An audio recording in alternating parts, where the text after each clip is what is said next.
Trabalhamos assim esta noite de uma forma muito especial a questão do jejum dentro do contexto do Antigo e do Novo Testamento, extraindo da experiência do povo de Israel e da igreja os princípios acerca dessa prática. Nós entendemos a sua relevância, principalmente em nossos dias, onde dias marcados por muita elementos externos, o secularismo, o materialismo, o pragmatismo dos nossos dias, fazem os homens depositar sua confiança neles mesmos, na sua força, no ser humano, e não depender de Deus. Então, pensar e refletir acerca do jejum nos faz pensar e refletir sobre nossa espiritualidade, sobre nossa devoção, sobre nosso quebrantamento, sobre nossa humilhação diante do Senhor.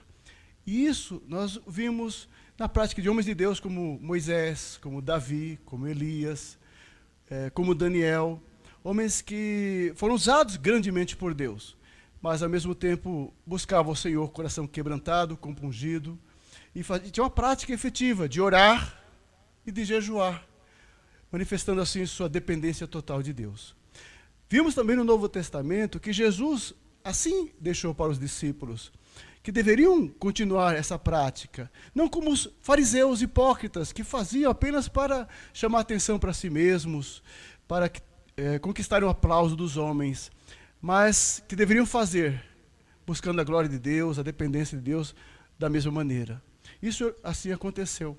Paulo, nós vemos como exemplo também de um servo de Deus, um missionário, um homem de oração, que desde a sua conversão expressa sua dependência de Deus, e o seu ministério todo é marcado por total dependência de Deus. Um homem de oração e que jejuava. Encontramos lá em Atos dos Apóstolos um exemplo muito precioso da igreja em Antioquia, que recebendo de Deus a ordem para separar e consagrar os missionários, esta igreja, essa liderança, buscou ao Senhor em oração e jejum, e assim delegaram e confirmaram o chamado missionário de Saulo e de Barnabé. Ou seja, o povo de Deus em todo o tempo buscou o Senhor. Homens de Deus, grandes homens de Deus, notáveis homens de Deus na história do cristianismo, também praticavam uma vida de oração, como Agostinho, como Calvino, Lutero, como Jonathan Edwards e tantos outros servos de Deus, homens com uma vida com Deus. Como precisamos isso em nosso tempo de correria, onde as pessoas estão buscando questões pessoais, individuais, satisfazer suas necessidades primárias e deixando de lado seu exercício espiritual, sua devoção, sua vida com Deus. Como se faz necessário pensar um pouquinho mais sobre nós mesmos, nossa vida de oração, nossa comunhão com Deus. E o jejum nos leva a pensar sobre isso. Pratique o jejum.